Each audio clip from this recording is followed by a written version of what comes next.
Escuridão malévola, o inimigo invisível, das Revelações Místicas de Maria Valtorta, escrito em 11 de maio de 1944. Jesus diz: Quero falar-te, Maria Valtorta, sobre um ponto que alguém muito querido a mim e a ti desejou, e sobre o qual ainda não falei, pois o estava reservando até agora. Meu Pedro diz: O vosso adversário, o diabo, anda ao redor como um leão que ruge, buscando alguém para devorar. Resisti-lhe fortes na fé, sabendo que os vossos irmãos espalhados pelo mundo sofrem o mesmo que vós. Nos países africanos em que o leão habita, os homens e os animais sabem como se conduzir com ele. Uma vez eu te trouxe comigo para o Oriente, perto de uma rica fonte de água, e eu te disse: seja assim. Hoje eu te trago comigo para as florestas eternas, cujas árvores gigantescas são os bisnetos daqueles que surgiram do nada pela vontade do Pai e que espantaram os olhos atônitos de seus primeiros pais. Assim você verá algo diferente do que atualmente te entristece. Veja, alto contra o céu de um azul profundo mais escuro que meus próprios olhos, estão os topos destes gigantes verdes com milhares de anos de idade, e eles estão entrelaçados, um com o outro, falando lá em cima para os ventos e as estrelas, de eventos acontecendo abaixo dos quais os ventos e as estrelas não veem, já que o teto verde os esconde. Abaixo deles está o mato, emaranhado de trepadeiras e raízes que parecem serpentes, e adornado com os colares traiçoeiros que são, de fato, serpentes à espreita. Mais abaixo ainda está a grama espessa e macia, nascida em uma terra virgem, rica em milhares de sucos, e na qual é doce para os antílopes e gazelas encontrarem pasto e descanso, e onde alimento é encontrado para os milhões de pássaros de todas as canções e cores. Flores, samambaias, colares de corolas, tocas verdes, cavernas cobertas de musgo e riachos frescos de água, e uma luz verde repousante no meio de um sol que deslumbra onde quer que penetre.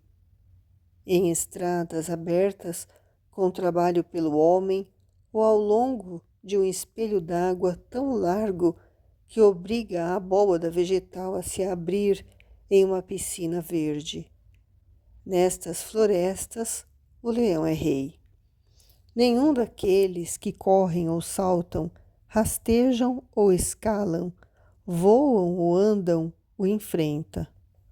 O homem que passa com as suas armas na orla da floresta, migrando para áreas de pasto e comercialização, constrói para si seus pares, currais com espinhos para encerrar seus rebanhos durante as noites frias e serenas.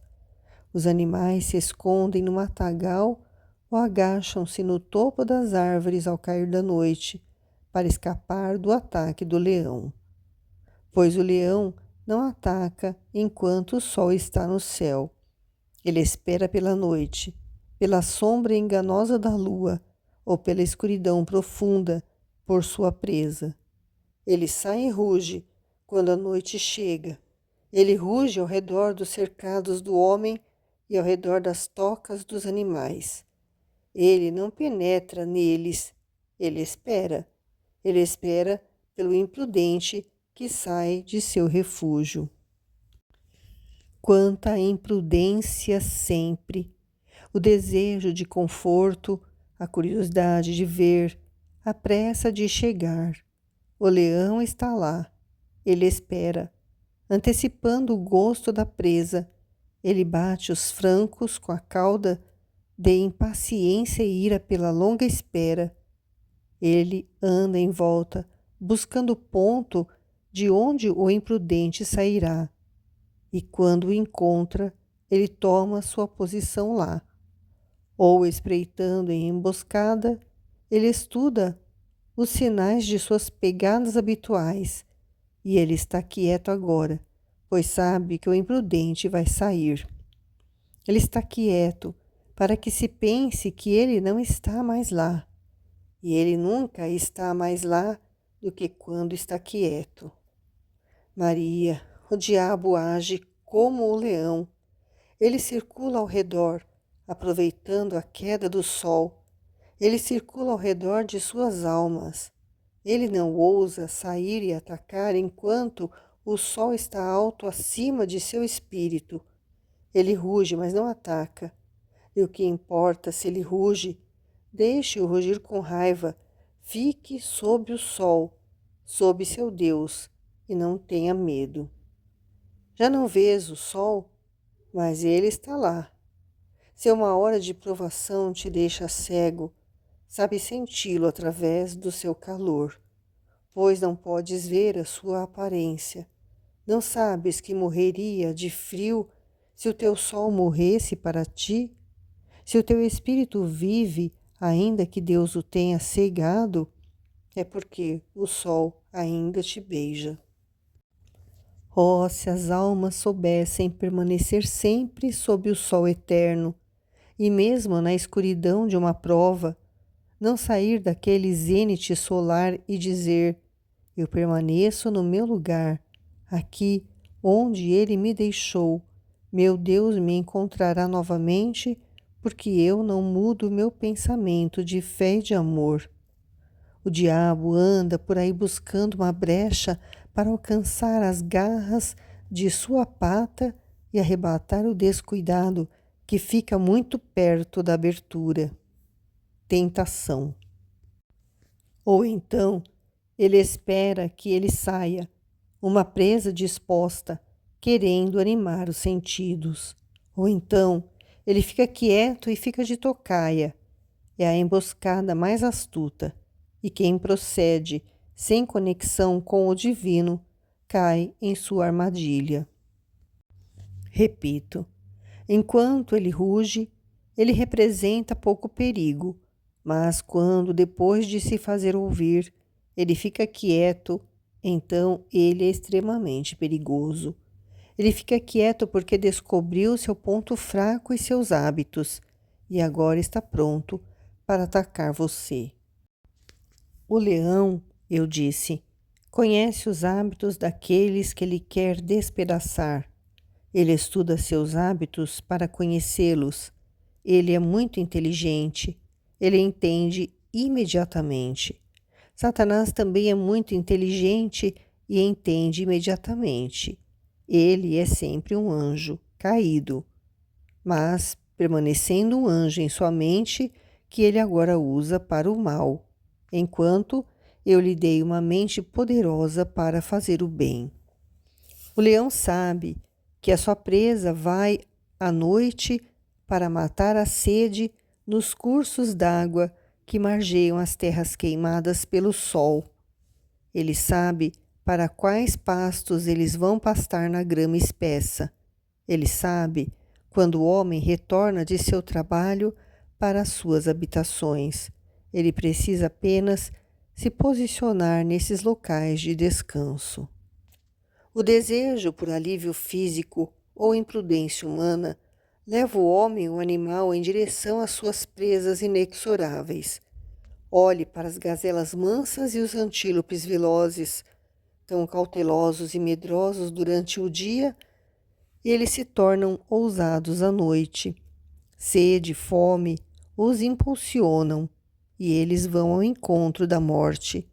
Olhe para o homem, muito ganancioso por ganho, ainda demora para trabalhar após o pôr do sol, e a morte o detém para sempre em seu retorno. Olhe, o apetite carnal leva duas pessoas da proteção da área habitada para encontrar cobertura para seus amores ilícitos, e a besta dissolve para sempre o que a sua luxúria havia unido. Mas em terras africanas ou regiões de gelo é sempre o mesmo aguilhão de 3 pontas que leva os homens em direção às garras de Satanás. É sempre a luxúria da carne, do dinheiro e do poder que o coloca ao alcance daquele que ronda ao seu redor como um leão que ruge incansavelmente. 1 Pedro 5:8.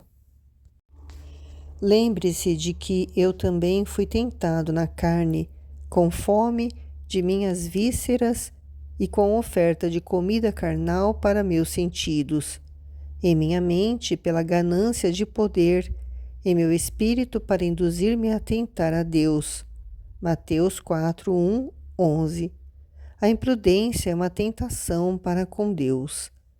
Saiba como imitar-me. Coloque Satanás em fuga imitando Jesus, seu mestre. Nem só de pão vive o homem, mas da palavra de Deus. Não tentarás o Senhor teu Deus. Adorarás o Senhor teu Deus e só a ele servirás. Amarre a carne e o espírito com bandagens embebecidas nas especiarias da lei de Deus.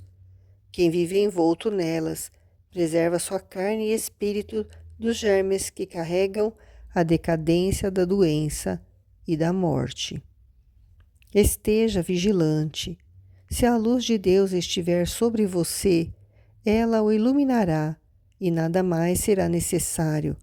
Mas se você estiver na escuridão, permaneça ancorado na fé. Nada e nenhum motivo deve fazer você se mover dela. Tudo parece morto e anulado? Diga a si mesmo, não, tudo é como antes. Diga a Satanás, não, tudo é como antes. Quantos, antes de você, passaram pelas mesmas torturas? Seus irmãos espalhados pelo mundo, seus irmãos por todo o mundo, aqui. Não é tanto esta terra que você habita com seus seres vivos. O mundo é a comunhão de todos os vivos, eu digo. Isto é, de todos aqueles que estão na vida, na eternidade, depois de terem desejado e sabido como permanecer na vida enquanto estavam na terra. Pois bem, esses teus irmãos espalhados como flores eternas em meus jardins paradisíacos, não só recordam suas próprias batalhas passadas e, portanto, sabem como entender as tuas, mas através da caridade que agora é a sua vida, eles sofrem em bem-aventurança para ver-te sofrer. Um sofrimento de amor que não embota sua alegria, mas que mistura com ela uma veia de caridade superativa e os faz ter pena de ti e ajudar-te em tuas ansiedades. Todo o céu está tenso sobre aqueles de ti que lutam com o meu nome em teu coração e por meu nome, e todo o céu te ajuda. Não saia da tríplice barreira das virtudes teologais, fé, esperança e caridade, nem da defesa segura das 4 virtudes cardeais, justiça, temperança, fortaleza e prudência. Aqui estão suas defesas.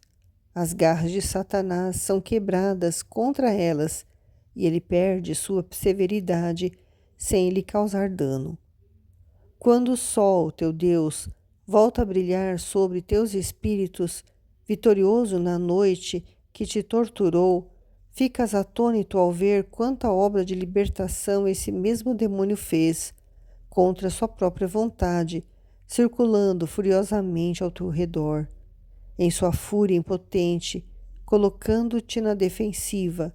Ele assim faz morrer definitivamente as menores imperfeições, como a grana fina, muitas vezes pisoteada, e no chão, agora nu, a luz triunfante desce para fazer crescer mais fortemente tua flor, teu espírito, criado para viver no céu. Vai em paz, retorna com paz para a tua cruz e para a tua escuridão, e traz contigo esta lembrança do sol. Vai, acredita em mim e em minha mãe, mesmo que nestas horas, que são entre a sexta e a nona, não nos possas ver, porque o sofrimento te cega. Sobre o mesmo assunto, em outro trecho do dia 8 de janeiro de 1944, Jesus diz: entre as muitas coisas que o mundo nega, inchado como está de orgulho, e com a incredulidade de hoje, está o poder e a presença do demônio. O ateísmo, que nega Deus, logicamente também nega Lúcifer, criado por Deus, o rebelde de Deus, o adversário de Deus, o tentador, o invejoso, o astuto, o incansável, o imitador de Deus. Eu já disse a todos vocês que Satanás, que se tornou isso por um pecado de orgulho, mesmo agora que ele foi lançado do reino do Altíssimo, que ele ousou atacar, no abismo profundo onde há escuridão e horrores, que ele queria estabelecer naquele lugar profundo uma cópia da corte celestial para ter seus próprios ministros e seus próprios anjos, seus próprios súditos e seus próprios filhos, e que em suas manifestações ele se disfarça como o espírito de luz, cobrindo sua aparência e o seu pensamento, como o mais degradado, com mantos enganosos copiados do Altíssimo, a fim de atrair todos vocês para erro.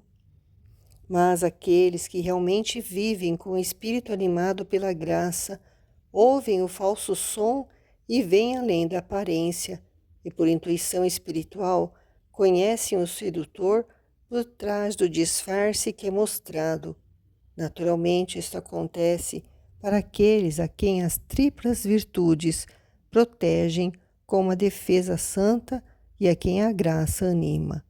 Os outros, e não apenas os ateus que negam, mas os mornos que cochilam, os indiferentes que não percebem, os distraídos que não refletem, os imprudentes que seguem como lunáticos, esses outros não conseguem ver Satanás por trás daquela aparência inofensiva ou hipócrita, e assim se tornam motivo de chacota. Não neguem a existência de Satanás, filhos que perecem por sempre negarem, por negarem tudo. Satanás não é apenas um conto de mulheres pobres e ele não é uma superstição medieval. Ele é uma realidade verdadeira. Há um Satanás e ele é incansável em sua ação. No alto, Deus é incansável no bem. Lá embaixo, Satanás é incansável no mal. A palavra do Salmo não é apenas uma bela frase de piedade, nem a palavra do apóstolo apenas a bela frase de um orador. Satanás está ao redor de todos vocês como um leão que ruge, e na escuridão ele age para trazê-los para si mesmo.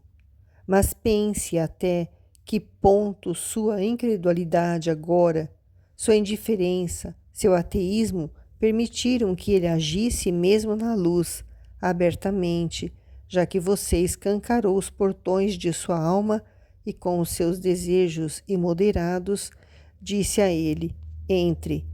Desde que eu tenha o que quero nesta hora na terra, eu o faço senhor de mim mesmo. Se não fosse assim, você não poderia ter chegado àquela forma de vida que você alcançou e que horroriza a Deus e seus santos servos, seus servos e filhos. Mas lembre-se de que seja metaforicamente, artificialmente ou realmente, Satanás age enganosamente na escuridão. Ele se aproxima de você com as torções e sutilezas de uma serpente espreitando na mata fechada. Por mais que ele veja você já tão afastado de Deus, ainda assim ele não ousa se apresentar face a face e dizer a você: sou eu, siga-me, porque ele sabe que você é tão covarde no mal quanto no bem. Nesse encontro explícito, ainda poucos entre vocês, ousados o suficiente para dizer a ele: estou chegando. Vocês são hipócritas até no mal, e embora desejem sua ajuda, não ousam confessar esse desejo. Mas Satanás não precisa de palavras. Seu olhar penetra seu coração como o meu. Eu vejo sua luxúria pelo satanismo. Ele vê a mesma coisa e age. Depois que ele tentou destruir o Cristo tentando-o, a Igreja dando-lhe épocas obscuras, o cristianismo por seus cismas, a sociedade civil por suas seitas, agora, na véspera de sua manifestação em preparação para a final, ele tenta destruir sua consciência depois de já ter destruído seu pensamento. Sim, destruído. Destruído, não sua capacidade de pensar como homens, mas como filhos de Deus. O racionalismo e a ciência, separados de Deus, destruíram seu pensamento como deuses e agora você pensa apenas como a lama pode pensar, no nível da terra. Você não vê Deus com seu selo impresso nas coisas que seu olho vê. Para você, elas são apenas estrelas, montanhas, rochas, água, grama, animais. Para o crente, elas são obras de Deus, e sem precisar de mais nada, ele mergulha na contemplação e louvor do Criador diante dos inúmeros sinais de seu poder que o cercam e tornam sua existência bela e são úteis em suas vidas. Agora, Satanás ataca sua consciência. Ele oferece o fruto antigo, prazer, ganância, para prová-lo, orgulho arrogante e a esperança sacrílega, mordendo você em sua carne e em seus conhecimentos para atingir a transformação em deuses. E esse prazer faz de você animais ardendo de luxúria, repulsivos, doentes, condenados nesta vida às doenças da carne e na outra vida à morte do espírito. E essa ganância, para provar, o entrega nas mãos do enganador, pois por meio de sua sede ilícita de experimentar e conhecer aquelas coisas que são os mistérios de Deus, e por tentar impor a Deus sua vontade de ter conhecimento, você assim permite que Satanás o enrede em seus erros. Vocês me fazem ter pena de vocês, e vocês me causam horror. Piedade, porque vocês são lunáticos. Horror, porque vocês querem ser assim, e vocês marcam a carne de suas almas com o sinal da besta, rejeitando a verdade pela mentira. E você pode acreditar que Satanás serve a você? Não. É muito mais fácil para Deus conceder a você o que você pede, se for algo lícito, do que Satanás dar a você. Satanás é egoísta, e eu lhe asseguro que por essa hora que ele lhe dá, ele pede sua vida inteira. Por esse triunfo, ele quer toda a sua eternidade. E você pode pensar que ao dizer eu quero, eu farei, Deus quer isso? Não, Deus quer apenas o seu bem, não tudo o que você quer. E vocês podem se iludir que a seu comando Deus e seus ministros vêm até vocês?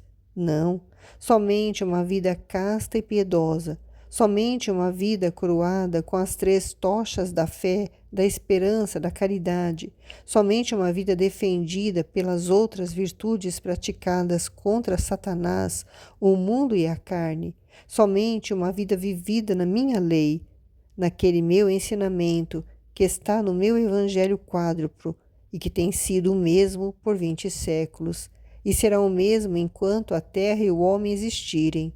Somente isto é uma vida cristã, uma vida como a de Cristo, de homenagem, obediência, fidelidade ao Pai, de generosidade constante. Somente tal vida obtém para seu espírito aquela purificação, aquela sensibilidade que pode permitir que você receba a Deus e seus ministros de uma maneira tão sensata a ponto de lhe dar a alegria de uma visão e a alegria de palavras simplesmente inspiradas ou realmente ditas. Eu disse a vocês, Deus e Satanás não podem ser servidos juntos. Não, onde um está, o outro não está. Sua vida é o sinal de Deus e sua vida é também o sinal de Satanás. Quando você for capaz de refletir, admito que você ainda tem um pedaço de sua alma livre da possessão que mata. Examine a si mesmo, suas obras, as inspirações que você recebe. Se você as vê ainda como apenas humanamente honesta, diga: o poder de Deus poderia estar aqui. Mas se elas são contrárias à moral humana, em pelos opostos à moral supra-humana, diga da mesma forma: aqui não pode ser Deus, mas seu inimigo. E aqueles de vocês já se enganaram a ponto de terem abraçado a religião sinistra que eu chamo de satanismo, aquela paródia de religião que é um sacrílego e um crime. Lembre-se de que eu não tenho necessidade de escuridão, de solidão, de magnetismo para viver. Eu sou eu mesmo luz, e meus santos são luz. Eu não temo sol e não temo a multidão. Eu sei como transportar alguém do meio de uma multidão e aparecer como o sol no sol. Meus discípulos podem lhe dizer quão simples, doce, espontânea e absoluta é a minha vinda a eles, como ela os eleva acima de tudo que os cerca, envolvendo-os na luz e no som que é o céu vindo a eles. Eles podem lhe contar como, após cada contato, sentiram sua materialidade perdendo peso e adquirindo uma qualidade espiritual, como, após cada fusão, sua carne morre um pouco mais e eu vivo sempre mais fortemente neles. Eu, conquistador da carne, que é o instrumento de Satanás, e, portanto, eu sou o conquistador de Satanás. Meus discípulos podem dizer-vos como, renovando-se cada vez mais profundamente, morrem misticamente e ressuscitam cada vez mais espiritualizados. Eles podem te dizer que paz, que serenidade, que equilíbrio há neles, que inteligência, que amor, que pureza. Não humanos, e ainda mais que supra-humanos, meus, porque eu me torno eles e eles se tornam eu. A criatura não existe mais, eu estou lá. Eles são uma gota de sangue em meu coração. Eu vivo, eu reino, eu os faço deuses, pois os assimilo a mim. O que Satanás não dá, ele não pode dar, tornar-se como Deus. Eu o dou a estes, meus discípulos, porque eu os fundo comigo mesmo e os deifico nessa fusão.